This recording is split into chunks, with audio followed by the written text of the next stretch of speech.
Hello friends, welcome back to my channel. आज हम लोग दो चैप्टर के 30 मोस्ट इंपॉर्टेंट एमसीक्यूज देखेंगे फॉर दिस ईयर, क्योंकि दोनों चैप्टर जो आपको मालूम है, chapter 5 origin and evolution life and 14th chapter ecosystem energy flow, इसको रिड्यूस किया गया है। तो अल्टीमेटली कैन सी दोनों के कंबाइंड 30 एमसीक्यूज हम लोग स्टडी कर सकते हैं और रिवीजन भी हो जाएगा हमारा। तो चलिए, तो पहला question, which of the following is the distinct feature of app, यानी कि चैप्टर 5 का क्वेश्चन है। ओके, यानी कि इसमें से कौन सा फीचर खाली एप में पाया जाता है। डिस्टिंग मतलब यूनिक फीचर। तो वेरी सिंपल इट इज। क्या लग रहा है आपको? ओके, टेल है? नहीं, एप में टेल नहीं होता है। एप और human do not have tail, that is the similarity between human and ape. तो most important distinct out of the given is the prominent eyebrow ridge. तो आंख के ऊपर यहाँ पे रिज जैसा होता है, एलिवेशन जैसा होता है। ये ह्यूमन में थोड़ा सा डिप्रेस्ड है। चिन नहीं होता है एप्स में। ओके, ह्यूमन में होता है। एलिवेटेड नोज ह्यूमन का नोज। ओके, तो एप का जो नोज होता है डिप्रेस्ड रहता है, चिन एब्सेंट रहता है, टेल एब्सेंट रहता है। चलिए, identify the wrong statement regarding evolution.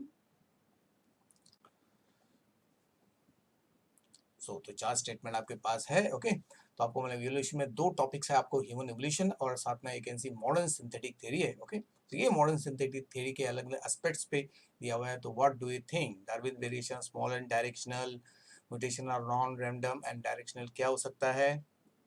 The correct statement, और सॉरी, जो रॉन्ग स्टेटमेंट है वो है mutation are actually random and non directional. यानी कि म्यूटेशन जो है it is random process. Okay, continuous process नहीं होता है।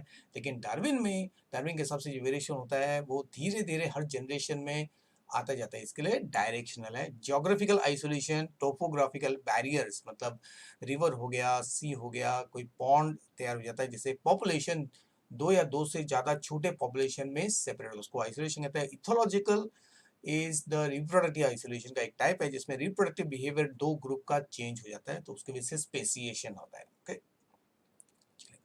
तो उसमें थ्री, द क्रेनियल, हाँ, क्रेनियल कैपेसिटी का क्वेश्चन होता है। Cranial capacity of Neanderthal man was, तो Neanderthal man one of the can say ancestor है हमारे ह्यूमन के। ओके, तो होमो नियंडरथैलेंसिस ऐसे उसका साइंटिफिक नेम है। ओके, तो उनका क्रेनियल कैपेसिटी कितना था?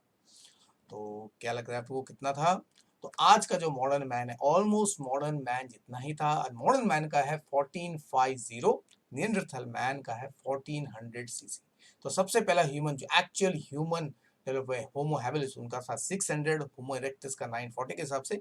एंड तो हमारे जस्ट यू कैन से प्रीवियस जो स्टेज थे होमो यू कैन से सेपियन फॉसिलिस, जिनको क्रो-मैग्नन मैन भी कहते हैं, उनका ब्रेन कैपेसिटी एक्चुअली सबसे ज्यादा था 1600, और आज का मॉडर्न मैन का है 1450। ओके, चलिए question number 4, any random fluctuation and gene के allele frequency recurring occurring in the natural population by pure chance को क्या कहते हैं?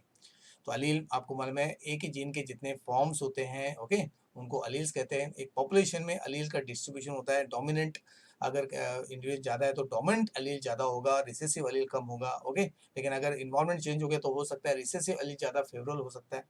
तो किसी एलील फ्रीक्वेंसी का अगर रैंडम चेंज होता है प्योर चांस, तो उसको क्या कहते हैं? That special phenomena is called genetic drift कहते हैं।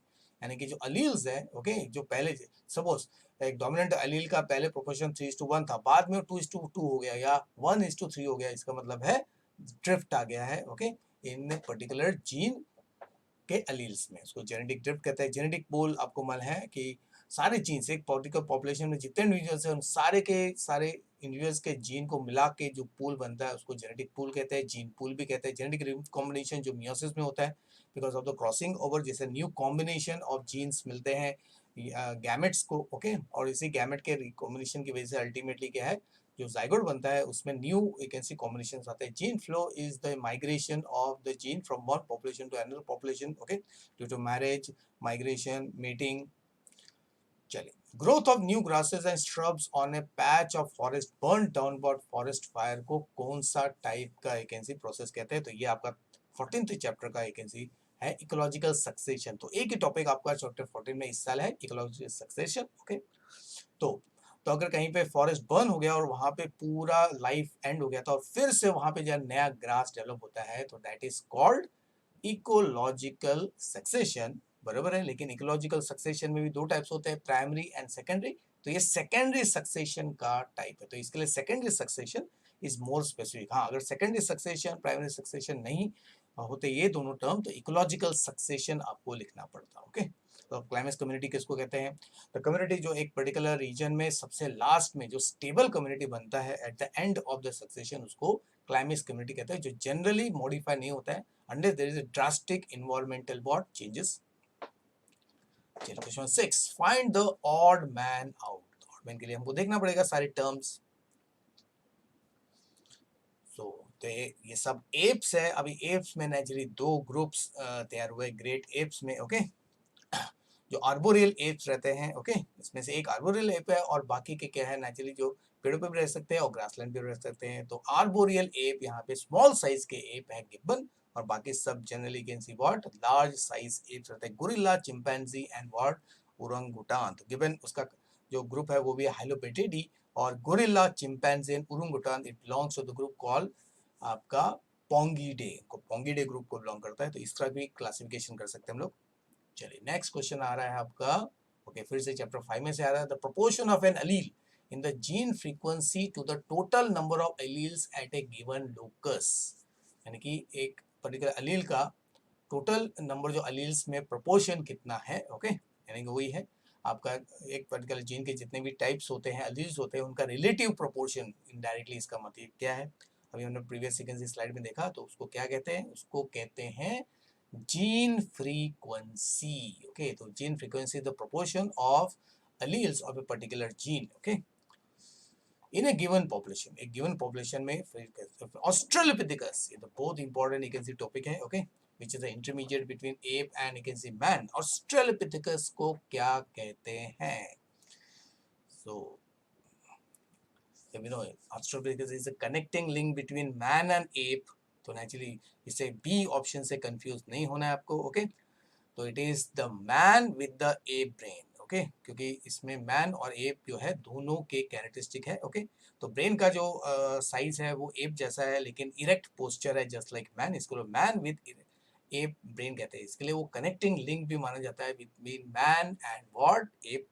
तो intermediate you can see what, क्योंकि इसी के बाद जो एनिमल एक्चुअली तैयार हुआ वो बन गया pure human, that is first human Homo habilis.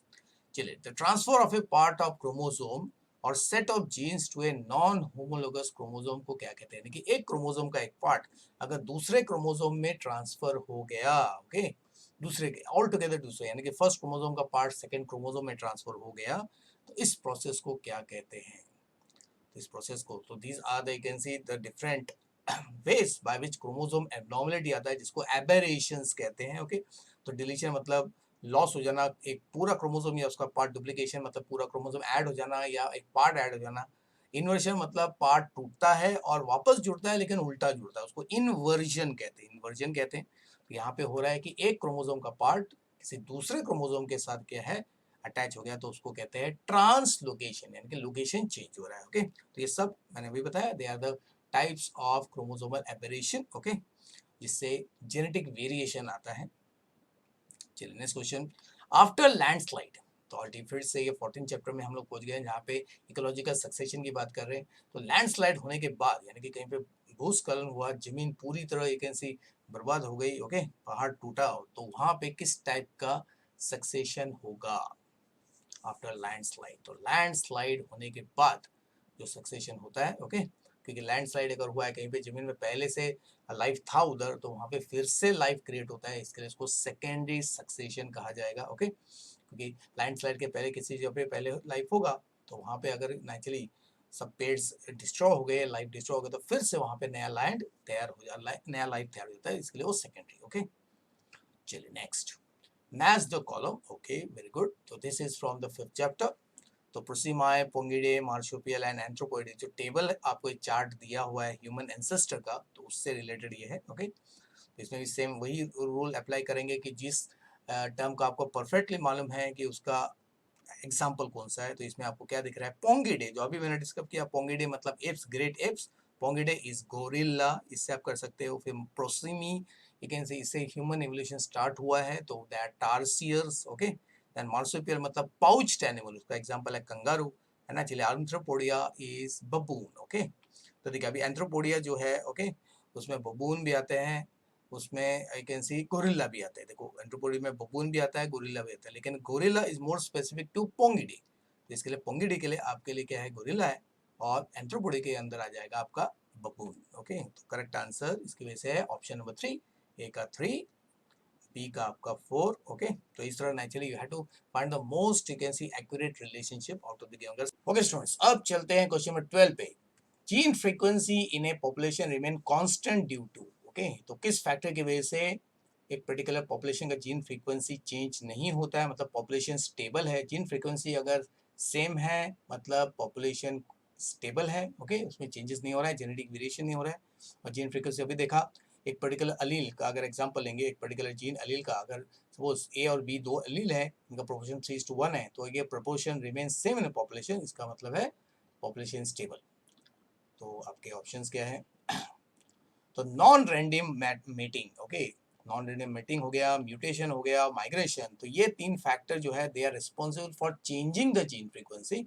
और रैंडम मैटिंग अगर होता है तो अल्टीमेटली कांस्टेंट रहेगा जीन फ्रीक्वेंसी, क्योंकि नॉन रैंडम मैटर इसका मतलब मेटिंग, इसका मतलब है कि जो ग्रुप ऑफ जो पॉपुलेशन है उसमें से कुछ मेंबर आपस में ही शादी कर रहे हैं, दूसरों को दूसरे के साथ, मतलब वो चॉइस कर रहे हैं। फिर म्यूटेशन अगर हो गया, माइग्रेशन हो गया, मतलब पॉपुलेशन के कुछ मेंबर अगर चले गए तो उसकी वजह से फ्रीक्वेंसी चेंज हो सकता है। यानी कि सपोज जो डोमिनेंट वाले सपोज चले गए तो अल्टीमेटली रिसेसिव वाले कैरेक्टर वाले इंडिविजुअल का पॉपुलेशन बढ़ जाएगा, तो रिसेसिव का फ्रीक्वेंसी बढ़ जाएगा। ओके, तो इसका करेक्ट आंसर यहाँ पे रैंडम मैटिंग।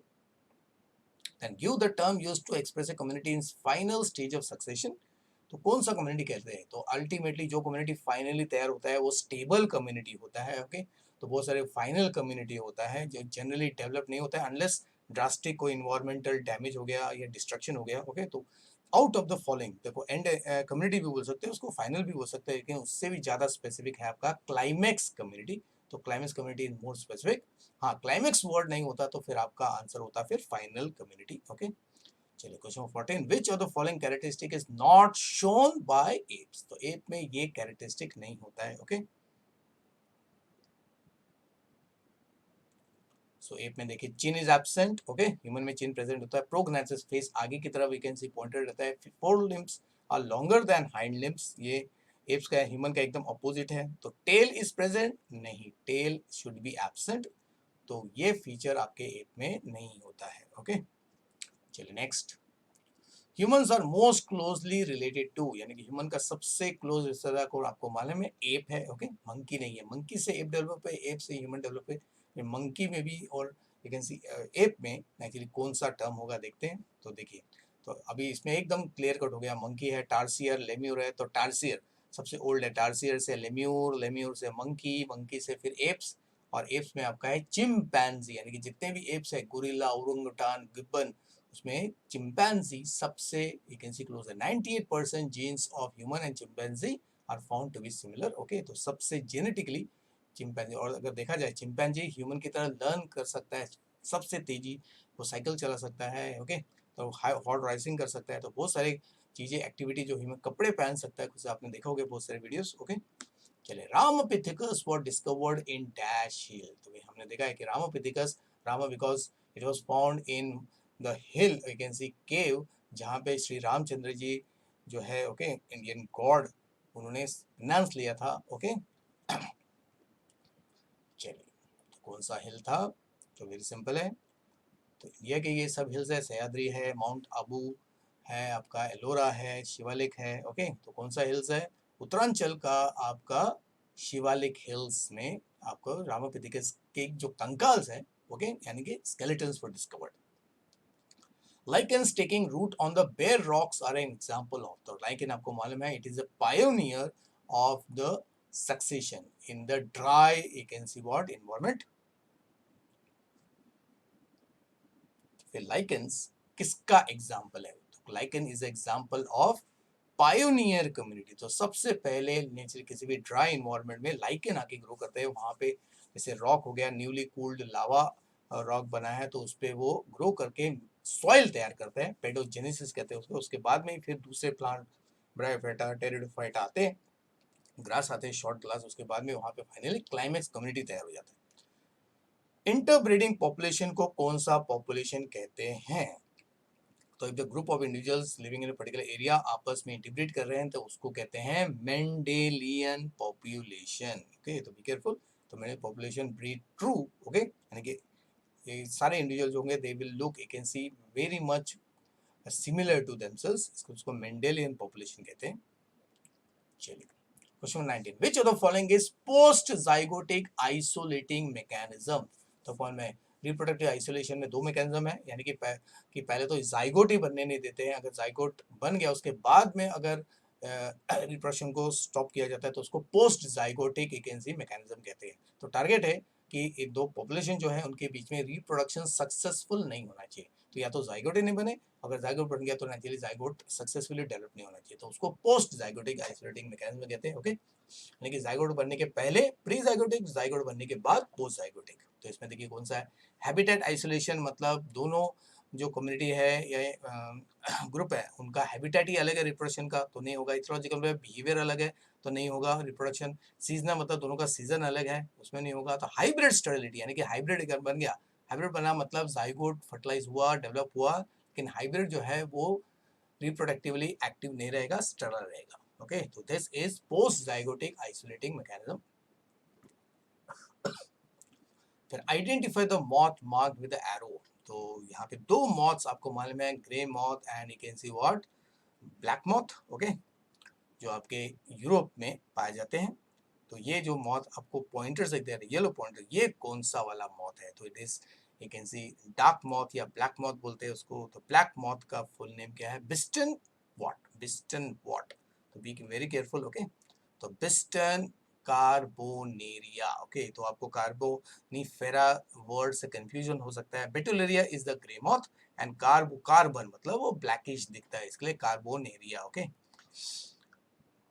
और इंडिका मतलब इंडियन मॉथ।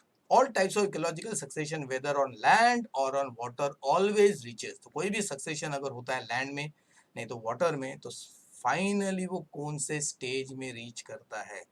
तो ultimately reaches to climax community. और दूसरा इसके साथ ऐड करना पड़ेगा, उससे जो इन्वायरमेंट तैयार होता है उसको मेजिक कंडीशन कहते हैं। क्या कहते हैं? मेजिक कंडीशन, यानी कि the environment will be neither wet nor it will be what dry, क्योंकि लैंड में तो ड्राई कंडीशन और वाटर मतलब वेट कंडीशन।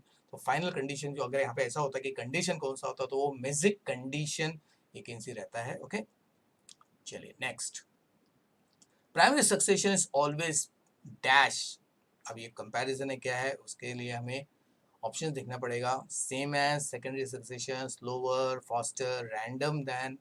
सो प्राइमरी सक्सेशन मतलब जहाँ पे कभी लाइफ था ही नहीं, पहली बार लाइफ क्रिएट होगा, तो उसका सक्सेशन जनरली इज स्लोवर। तो 100 साल से ज़्यादा टाइम लगता है फॉर सक्सेशन टू कंप्लीट, यानी कि जंगल या फॉरेस्ट बनने में 100 साल से ज़्यादा लगता है, 1000 10,000 depending upon the environment condition. लेकिन secondary succession within 100 years हो जाता है, क्योंकि पहले से वहाँ पे मिट्टी है, पहले से वहाँ पे प्रोपेग्यूल्स रहते हैं, सीड्स रहते हैं, स्पोर्स होते हैं, उनको खाली कंडीशन चाहिए ताकि वो फिर से प्रोपोगेट हो, जर्मिनेट हो। ओके, तो secondary succession is faster and second primary succession is always slower than secondary succession. चलो, ecological succession is a Fairlie dash change, यानी कि अगर आप कहीं पे भी इस सक्सेशन को स्टडी कर रहे हो तो नेचुरली जो चेंज है किस टाइप का होगा? तो रैंडम चेंज नहीं होता है, सीक्वेंस में चेंज होता है। अनडिजायरेबल चेंज कभी नहीं होता है, डिजायरेबल होता है, क्योंकि new plants and animals they are a can see occupying the a particular region, replace किया जाता है। ओके, और जैसे जैसे कंडीशन फेवरेबल होता है तो फिर क्लाइमेट कम्युनिटी बन जाता है, तो इट इज प्रेडिक्टेबल। तो हम लोग बोल सकते हैं कि अभी अगर लाइकेन है तो बाद में श्रब्स आएंगे, या कैन से ब्रायोफाइट आएंगे, टेरिडोफाइट आएंगे, श्रब्स आएगा, ग्रास आएगा, फाइनल ट्री बनेगा। ओके, तो इसके लिए इट इज प्रेडिक्टेबल। तो आप प्रेडिक्ट कर सकते हो, कि अंदाजा लगा सकते हो कि जिस स्टेज में अगर आप किसी इन्वायरमेंट को देख रहे हो, ओके, तो उसके बाद का स्टेज आप बोल सकते हो कि हाँ 20 साल के बाद या 10 साल के बाद पेड़ आएंगे यहाँ पे। अगर अभी घास है तो नेचुरली बाद में यहाँ पे पेड़ ग्रो कर सकते हैं। चलो, different stages of ecological succession को क्या कहते हैं? तो different stages very important. Okay, उनको सेराल स्टेजेस कहते हैं या उसको सेरेस कहते हैं। क्या कहते हैं? सेरेस।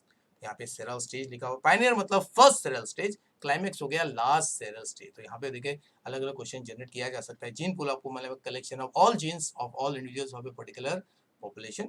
चलो, total number of genes in a given population को क्या कहते हैं? तो अभी डिस्कस हो गया, उसको जीन पूल कहते हैं। Genome is the set of, you can see what, genes in a particular individual, एक पर्टिकुलर स्पीशीज में, एक पर्टिकुलर इंडिविजुअल में जितने generally you can see genes होते हैं हर मेंबर में, उसको जीनोम कहते हैं। एलिस मालूम है, एक ही जीन के जितने फॉर्म्स है, दो से ज्यादा, gene frequency is the relative proportion of the alleles. Okay, चलिए, इसके मैं जिस तरह आपसे मैं भी इंटरेक्ट कर रहा हूँ, इस तरह जब आप MCQ को करोगे तो आपका नीट लेवल का भी, even you can say this will help you to actually prepare very well for the NEETs. Same तरीके से आप कीजिए, और क्वेश्चन पढ़ना है आपको, उसके ऑप्शन को फाइंड करना है, ऑप्शन को फाइंड करने के बाद बाकी के ऑप्शन किससे रिलेटेड है इसको भी अगर आप स्टडी करोगे तो एक MCQ को स्टडी करने के चक्कर में आपके 4 कंसेप्ट क्लियर हो जाएंगे। तो विच इवोल्यूशनरी स्टेज ऑफ ह्यूमन को हैंडी मैन कहा जाता है? क्योंकि ये पहला ह्यूमन है जिन्होंने किस स्टोन ओके को यूज करके टूल्स बनाना चालू किया था, बिकॉज इसके आसपास टूल्स, स्टोन टूल्स मिले हैं। ओके, तो वो नेचुरली आपको मालूम है, सबसे पहला स्टेज होमो हैबिलिस, उसके बाद में होमो इरेक्टस है, फिर उसके बाद में निएंडरथैल है, फिर क्रो-मैग्नन, और लास्ट में होमो सेपियन आता है। ऑस्ट्रोपिथेकस होमो हैबिलिस के पहले वाला स्टेज है, वो कनेक्टिंग लिंक है। चलिए, 27, identify the ancestor of human given a site. तो ये आपका टेक्स्ट बुक का डायग्राम जो है उसी में से एक पिक्चर कट करके आपको दिया हुआ है। ओके, तो विच इज दिस स्टेज? तो it's very interesting. Okay, this stage क्या लगता है आपको? तो इसका पहला वाला जो स्टेज है वो है ड्रायोपिथिकस, इसके बाद वाला जो स्टेज है वो ऑस्ट्रेलोपिथिकस था, उसके बाद में हैबिलिस, फिर आपका इरेक्टस, और बाद में मॉडर्न मैन दिखाया गया है, और ये है आपका रामापिथिकस। ओके, चलो, match the columns, very good. Okay, हाँ, तो Pioneer, read, swamp, shrubs, trees. Okay, तो ये, और अगर आप एग्जांपल देखेंगे तो ये सब एग्जांपल आपके हाइड्रोसीर या वाटर, मतलब जहाँ पे पानी ज्यादा होता है वहाँ का जो इकोलॉजिकल सक्सेशन होता है, ओके, यानी hydric, you can see hydrarch succession, उसका नेचुरल एग्जांपल्स है। चलिए, ऑप्शंस क्या है? तो it's very important question. Okay, तो आपको वन सेंटर, मैं आपको बोला जितने भी कॉलम्स टाइप के क्वेश्चन मैं बता रहा हूँ ये आपको 2 मार्क्स क्वेश्चन के लिए भी आ सकता है। ओके, तो करेक्ट आंसर इज बी। तो इसमें पायनियर्स आपको मालूम है, किसी भी वाटर बॉडी में सबसे पहले फाइटोप्लैंक्टन्स आते हैं, उसके बाद में दूसरे प्लैंक्टन्स आएंगे, फिर जाके वहाँ पे you can see what submerged plants develop होंगे, फिर आपके रूटेड प्लांट्स फ्लोटिंग टाइप के तैयार होंगे। ओके, उसके सॉरी फिर बी का 1 है रीड स्वैम्प, मतलब टाइफा, जिसका आधा पार्ट पानी के अंदर होता है, उसको एम्फीबियस प्लांट्स भी कहते हैं। ओके, फिर आपके श्रब्स, स्क्रब्स जो है वो है आपका आल्नस, और लास्ट का आपका ट्रीज है एक्विकरस। चलिए, अगला question, place the following stages of xeric succession in the correct sequence, यानी कि कहीं पे अगर ड्राई कंडीशन में सक्सेशन हो रहा है तो what will be the sequence? तो वेरी सिंपल, सबसे पहले naturally there will be growth of lichens on the bare rock, okay, and उससे फॉर्मेशन ऑफ सॉइल होता है। उसके बाद में होगा एस्टैब्लिशमेंट ऑफ ब्रायोफाइटा, टेरिडोफाइटा, उसके बाद में grasses, shrubs, shade intolerant trees आएंगे, और लास्ट में shade tolerant trees, shade loving plant, क्योंकि शेड टॉलरेंट ट्रीज के अंदर you can see shade loving plant grow करते हैं, फुल थिक फॉरेस्ट बन जाएगा। इसके लिए करेक्ट ऑप्शन आपका ए है। तो same question can be even asked for you can C hydric, you can C succession या हाइड्रॉक सक्सेशन। ओके, चलिए, लास्ट क्वेश्चन है आपका, फाइंड द मिसमैच पेयर। चलो, ये आपका 5th चैप्टर से है। ओके, तो विच इज मिसमैच? फिर से देखो, होमो इरेक्टस, उसका क्रेनियल कैपेसिटी 900 है, ये करेक्ट है। Neanderthal man constructed flint stones stool, yes, ये भी करेक्ट है। फिर Australopithecus upright posture like man है, ओके, ये करेक्ट है, क्योंकि देयरफॉर देयर, इसके लिए उसको मैन विद एप ब्रेन कहते हैं। ओके, यानी कि हेड छोटा है लेकिन पोस्चर एकदम मैन की तरह है। फिर रामोपिथेकस सेमी इरेक्ट पोस्चर है, नहीं, तो रामोपिथेकस हैज द इरेक्ट पोस्चर जो अभी पिक्चर में आप देखा था। ओके, और जो ड्रायोपिथेकस है उसके पास वो था सेमी इरेक्ट पोस्चर, बिकॉज वो एप स्टेज कहला जाता है ह्यूमन का, ड्रायोपिथेकस। तो the correct option is B, Ramapithecus semi erect posture, it is mismatch, मतलब रॉन्ग पेयर है। ओके, तो इस तरह आज हम लोग कंप्लीट कर दें, कंप्लीट कर दिया है 5th चैप्टर और 14th चैप्टर का वो पोर्शन जो इस साल आपके लिए है। ओके, नेक्स्ट सेशन में हम लोग चैप्टर नंबर 6 और 7 को कंप्लीट करेंगे। Till then, good bye students, take care. और लाइक कीजिए, शेयर कीजिए, कमेंट कीजिए और अपने फ्रेंड्स को ये सब वीडियोस के बारे में लिंक भेज दीजिए और उनको भी सब्सक्राइब करने के दीजिए, क्योंकि आई विल बी वैकेंसी इसके बाद में एमसीक्यू के बाद में ultimately I will be doing for taking the diagram section आएगा, उसके बाद में vacancy important one sentence question को डिस्कस करेंगे, समराइज करेंगे। तो ये सब सीक्वेंस में और मैंने जो शेड्यूल आपको बनाया है 30 डेज़ का, उसको ज़रूर फॉलो कीजिए। तो अगर आपने नहीं देखा है तो मेरे प्लेलिस्ट में जाके इस शेड्यूल को देख लीजिए। 30 डेज़ का शेड्यूल, पेपर प्रेजेंटेशन में मैंने वैकेंसी वीडियोस बनाए हैं, what should be the best way, and all the best for your exams.